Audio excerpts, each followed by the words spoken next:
My next guest takes on Phil Davis at Bellator 200 on May 25th. It is Linton Vassell joining me here on the program. Linton, how are you? I'm good, thank you, bro.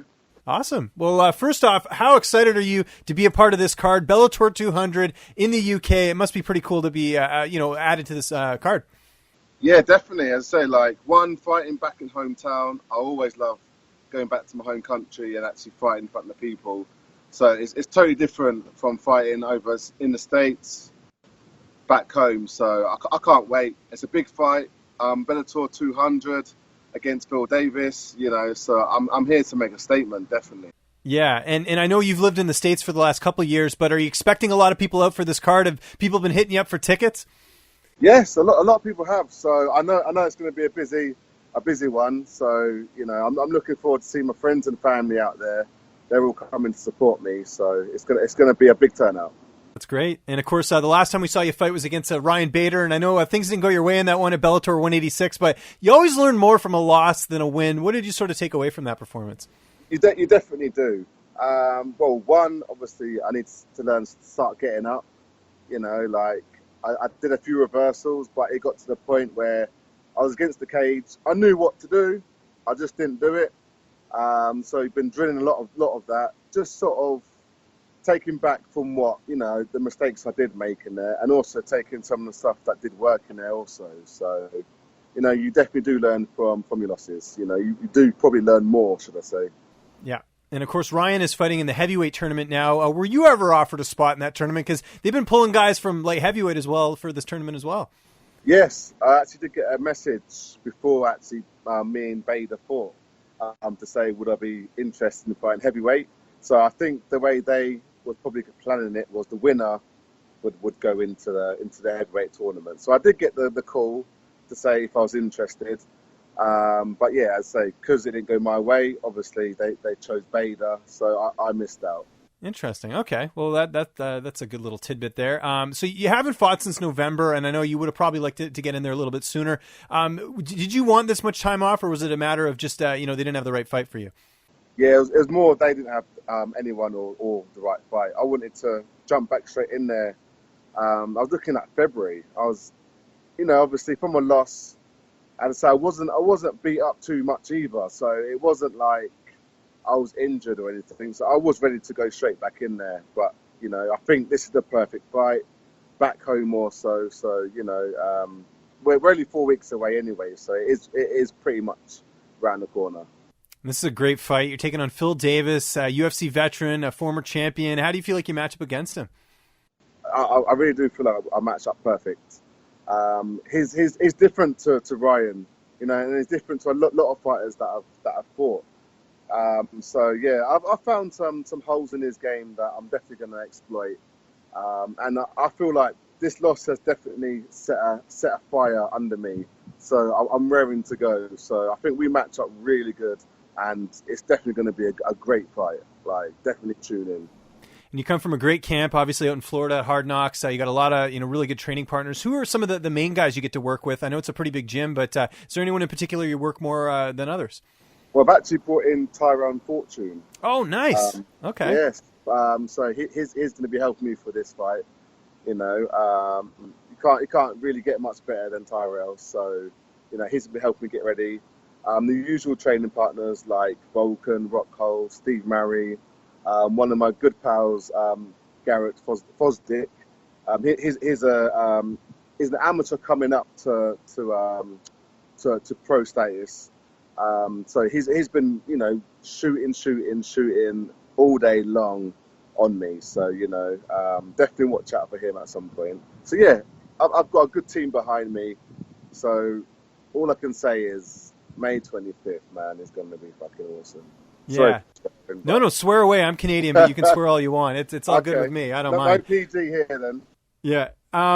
Now, when people think of Hard Knocks, they obviously think of the work that Henry Hoof's done, and he's done a great job with you guys. But we were just talking off air. Evan Boris, how good is it having him as a coach and really sort of refining that striking and everything else? He's one of the best in the game that I don't think gets enough recognition. Oh, it's really great. I say he's been here for 6 months staying with us, so I've got a lot of working with him. So he actually flies back in the next couple of days, so it'll be a shame to obviously lose him for a little while, but he'll be back. You know, so we've had 6 months of him. You know, he's been staying here.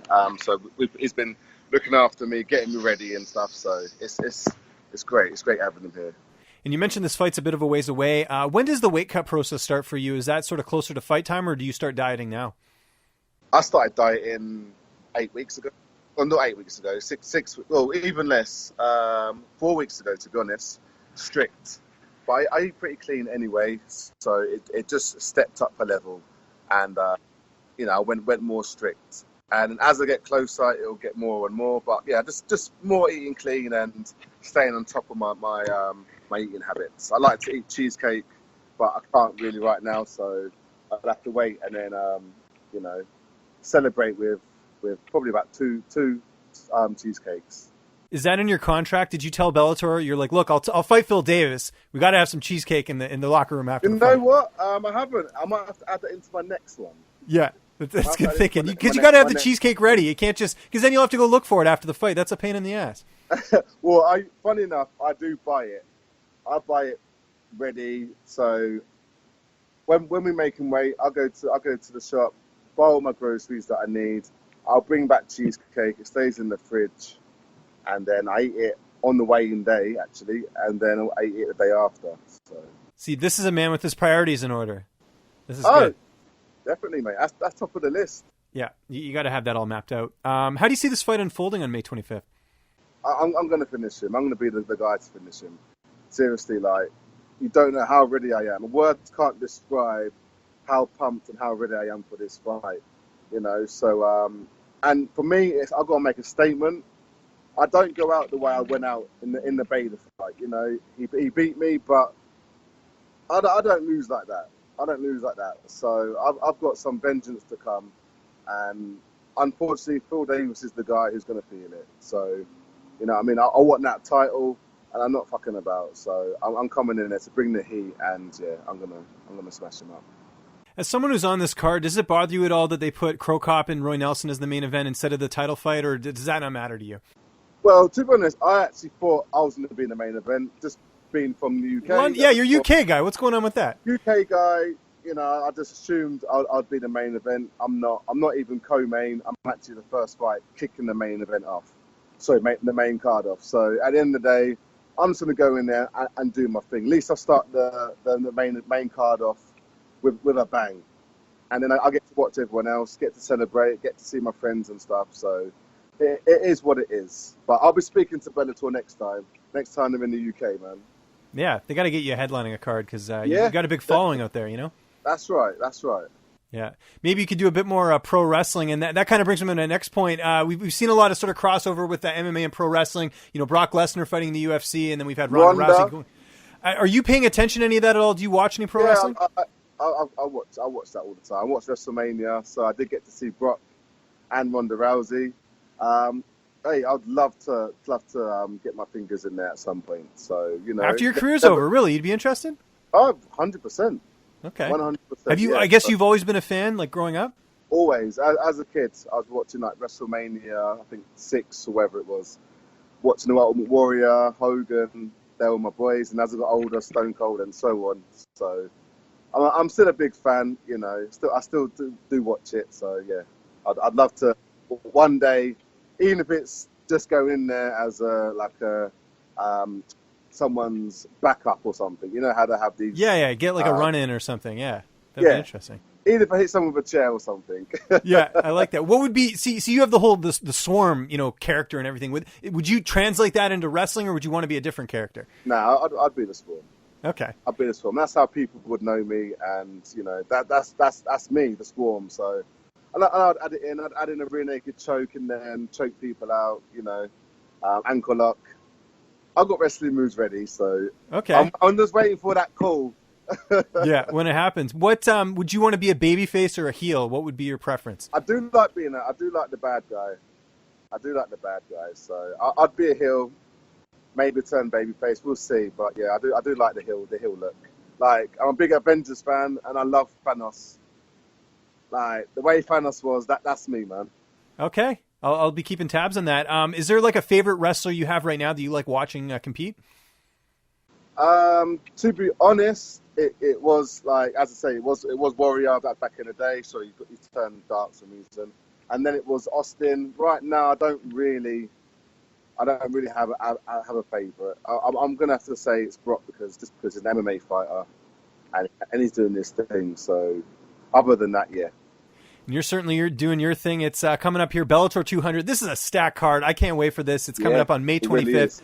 Really Linton, always good talking to you, man. I appreciate the time. Just remind people where they can find you on social media. And if you got any sponsors or shout-outs, man, the floor is yours. Of course. Follow me on Instagram and Twitter, LDV_The Swarm. That's both in Instagram and Twitter. Shout-outs to, obviously, all my teammates, all my coaches, friends, family, everyone that supported me from the start to the end to now, obviously much appreciated. Sponsors, the 86ers brand, like to thank them. A new company I've just got, Canna Vape, so thank you very much. I hate being put on the spot. Like to thank Muscle Farm, obviously they've helped me out a lot. Fighting for Autism, I'm an ambassador for them. So yeah, as I say, I know there's probably a lot more I've forgotten, but I hate being put on the spot. So I'm sorry if I've forgotten you, but I will plug you. Defense Soap, there you go. But yeah, again, thank you very much, everyone, and thank you for having me.